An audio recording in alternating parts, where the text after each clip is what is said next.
Digidestins. This is Kyle D, better known as RideMyAvatar, and today we're going to go over the top 10 decks that will probably see the most competitive plays at your locals or even in major events for BT11. So without further ado, let's take a look at what February has in store for you all, shall we?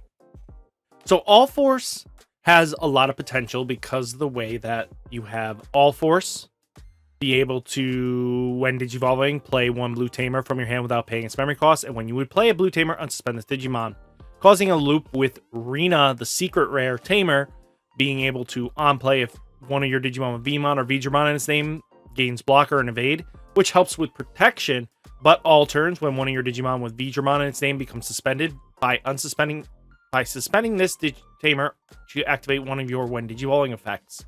So, constantly creating a loop that Allforce will play Rina to replay another Rina, which will keep constantly creating situations where this card will constantly restand and constantly keep playing tamers until you have wide enough board to kill your opponent in one swing. And then you combo in with Jerry to allow Leomon to create a blocker that is a champion level, and it's just that powerful, and especially because if they delete it, you gain 2 memory, draw a card.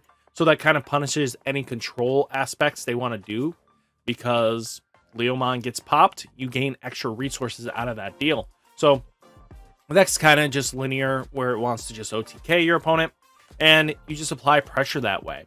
I think that's going to be what makes or breaks the deck, and it'll definitely see some results. I don't think this deck is not going to see some results in locals and or, major events, but you can say that if BlackWarGreymon is the heavy contender, this deck really struggles a little bit against it. Then we do have Mastemon in our number 9 slot. So Mastemon, we know what happens with Mastemon. We are a Jagras-based deck. So with the new Mirai, being able to, when you start off, let's say you promote the Gatomon from Raising, instantly now go into Gankoomon or Lady Devi, and then you had the other in hand, instantly play it, so you can instantly Jagras into Mastemon, allowing you to get resources that you weren't normally going to have at an extremely high cost, and she at least starts your turn with an extra memory, which you want to have. So using like the new Gankoomon, that gives you basically when Digivolving, you get to search in your security, which if you reveal an angel or archangel or fallen angel, you get to recover. So that's an important card if you take one. And then you also have when you play Lady Devi or Mirai, gain a memory, but also gives all Digimon with Angel, Archangel, or Fallen in their traits blocker. And then what you want is, where's this one? You have this one giving retaliation and doing something very similar by trashing one card in your hand. You may return one Mirai or one Angel, Fallen Angel from your trash all the way to your hand. So that's going to help out. And all in all, the deck still has the loop potential with Devimon, with Angemon. So that's very potent in combos there. And I mean, hey, the deck's going to do what the deck wants to do, in my opinion. You're going to be able to control the board with Mastemon, and then having like Chaos Degradation and Flame Hell Scythe really does help out. BlackWarGreymon is really the only deck that you really have to fear in the format a bit. But there are other decks that are a little bit faster, so if your security isn't up to snuff when it's coming through, you might lose out in that matchup. So stuff like that is very important to pay attention to. And then number 8's got to be Gankoomon / Jesmon deck. So in JP, they started switching over to a more Gankoomon X antibody focus because of you may play one Digimon with Sistermon in its name from hand or trash without paying its memory costs. That if Gankoomon is in its Digievolution cards, or you have a Digimon with Sistermon in its name in play, until the end of your opponent's turn, all your Digimon get plus 2000 DP, and your opponent's effects cannot return them to hand or deck or reduce their DP. So if there's going to be a heavy security control format, I think Gankoomon X antibody really does help out, because now you shut off half of their minusing effects, which is very important for you to have that kind of protection. So I think that might be the way to go about it, but you could definitely switch it up and just be keeping this at 1 and then just go 3 Blitz Jesmons from the starter deck. Very easily changeable, no issues there. And I mean, Jesmon GX is just such a powerhouse in itself because when Digivolving may place 1 Royal Knight in its traits and a play cost 13 or less from your hand without or trash under this Digimon as a bottom Digievolution card. Activate one of that cards when Digivolving effects of that Digimon, then Blitz. And then while a card with Royal Knights in its traits, Digimon's Digievolution cards, this Digimon gains Piercing and Blocker and Security +1 for each card. So this one just doesn't apply too much pressure because you can't do both. You can't climb up with Jesmon X Antibody on top of another Jesmon, so that makes it like 3. But 2 is kind of fine enough in all circumstances. But the deck's going to do what the deck wants to do. There's no issues with the deck. And I mean, if you're still worried about, you know, Death X, you use SolarMon to keep that preventative stuff afloat so that they won't be able to Death X you, basically. So that's something to really look at. And then we do have BloomLord. BloomLord still is a mighty deck, but it just loses out to BlackWarGreymon a lot. But if there's no BlackWarGreymon in your locals, you might be able to do well with BloomLord very easily. So I think keeping that in mind, just because the new waves of support was really interesting. You get like Vegemon that starter main phase, gain 1 memory, and then you have Palmon, starter of your turn, draw a card. So this allows you to, well, start of your turn, basically extend your plays in a way that the deck really couldn't do before. I mean, it was still doing this, but now you have more ways than one to keep you going, keeping the gas going. So I think the deck's really good, but the deck really just needs Quartzmon and BT12 to really just shine out and bust through everything. Then we have Machinedramon. This is our number 6 slot. So things about this deck is that you want to take away is Machinedramon is just here to stay. The deck is very powerful in all honesty. There's just nothing I would say out of the ordinary with it. I mean, you could definitely go a different lineup here, but if you want to do Dory with Doru, and then like Sealdramon, when you play a Commandramon is a combo in itself. I mean, there's plenty of interesting interactions you can do with this deck, where there's no limitations on what you want on your ultimate line. And just because you have Chaosdramon here, making it so they can't be deleted, the only thing you really have to worry about is being de-digivolved more than once.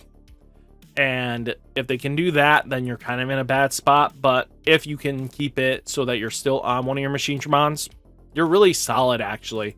And let's be honest, this Machinedramon here, just being able to return a Cool Boy to the bottom of your deck, well, Analog Man to the bottom of your deck, and then basically what you're going to do is get this Machinedramon out for free, basically passing it back to your turn, and then apply pressure that way. So it punishes your opponent for playing the game in a way that they weren't ready for, and especially because now you can play the stack game in raising.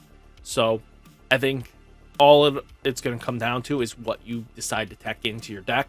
And there's a lot of possibilities, to be honest with you. And then we do have on our number 5 pick, it's got to be MetalGarurumon X Antibody.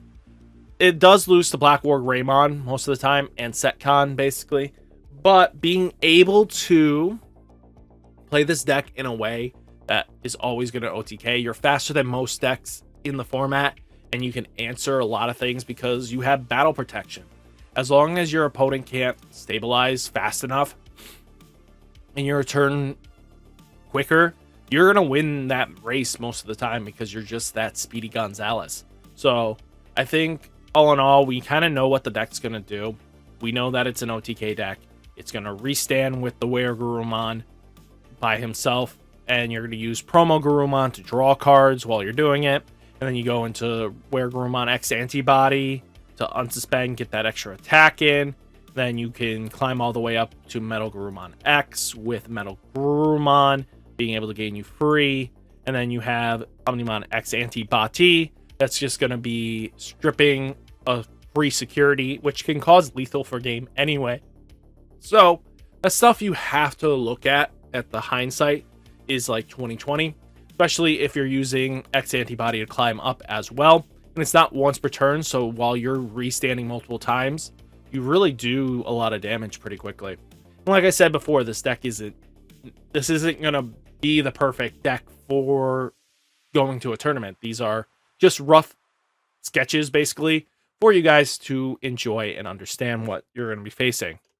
Then we do have our number 4 pick. It's got to be Shoutmon.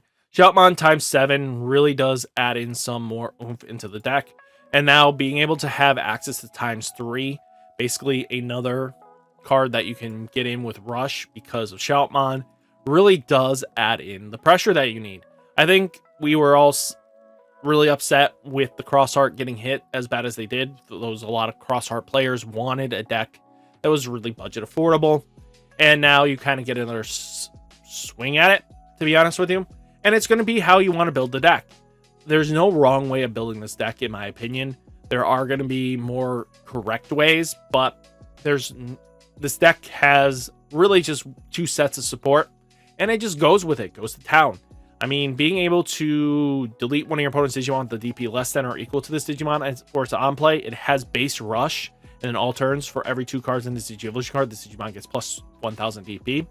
Really is going to make a difference here. Being able to take care of most boss Digimons because your base 13 is really good. And especially, sadly, we can't swing into Digimon. That would really help this deck out, is if we could just swing in so that we could get rid of threats. But I understand, we're not always going to have that special T with the deck. But hey, that's just how it rolls sometimes. And then we do have a new top end with Omni Shoutmon. Being a 1 Digivolve, delete one of your opponent's Digimon with 4000 DP or less. If this Digimon has Shoutmon in his Digivolution cards, delete 2 of your opponent's Digimon with 4000 DP or less. Controls rookie states, and then while this Digimon has Shoutmon in its name, it gets plus security +1. This is where Shoutmon times 7 gets its power. And then you get like blocker from RideMyAvatar, which is going to help you. And then you do have access to Shoutmon DX. It's just another card to bridge the gap for Omni Shout and for, you know, RideMyAvatar. So that's really important to look at. Then let's get into number 3. It's got to be Setcon. There's no way I can't say. I don't want to support this deck in any capacity, but we know what this deck is getting. This deck is just really much a grind fest, and as long as it exists, you're going to have to deal with it. I mean, it has a lot of potential, and even if you tech in the new Megalospark, basically one of your opponent's Digimon gets minus 8000 DP until the end of your opponent's turn. If they hit this in security, this can lead to being some problems for them to deal with. I think being able to keep them minus 8000 DP until the end of opponent's turn from the security is nuts. It's very powerful, but being able to control the state of the game is the name we're trying to do. I think we have a lot of potential with this deck. I think it has a lot of high recovery.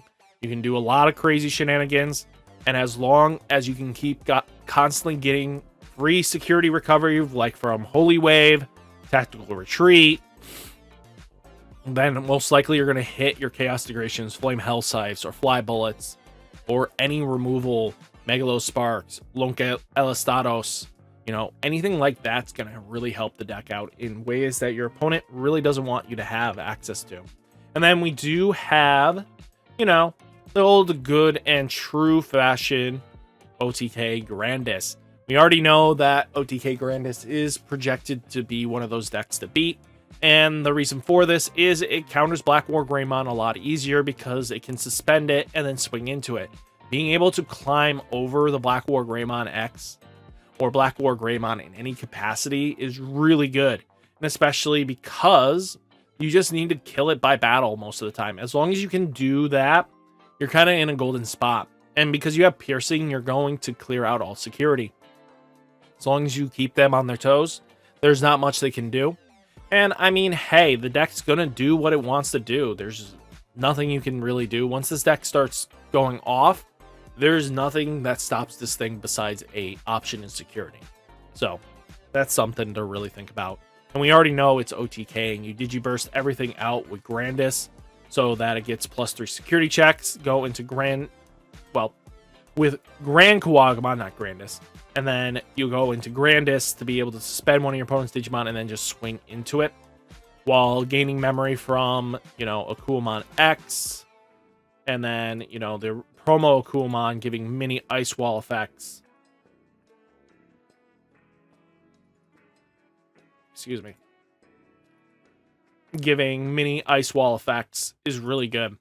I mean, hey, that's just how the deck's going to play out. I have no issues with this deck, and I want to see where you guys go with it. And then, yes, BlackWarGreymon X. The deck loses to itself by bricking, but hey, the deck has such very powerful scaling up. Greymon X antibody really going into its MetalGarurumon for that 2 cost really does apply a lot of pressure. And then you do have protection, making it so it can't be de-digivolved, but that's about it. I mean, there's a lot of potential with the decks. I have no issues with it. I think we have a lot of climbability. There's no issues in that at all. I think we have potential galore in the way, shape, or form of what we need. I think at the end of the day, a lot of these decks have potential. BlackWarGreymon's just a grind fest because it likes the slow game. But if you know what you're doing, you should be quite fine. And I think all in all, the deck has a lot of potential. There's no issues with it, besides it bricking. But we'll have to see what happens going forwards. I think we have a lot of potential, and I think at the end of the day, we're going to see what decks stand tall and what decks really don't. I think we'll see a little bit of change up once March hits. Once we get the Beelzemon starter deck, I think we'll see a new top 10. But outside of that, I think we have a solid list here. So guys, what did you think of this video? Let me know down in the comments. Hit that like button, hit that subscribe button. Stay safe, stay healthy, and I'll catch you next one. Peace.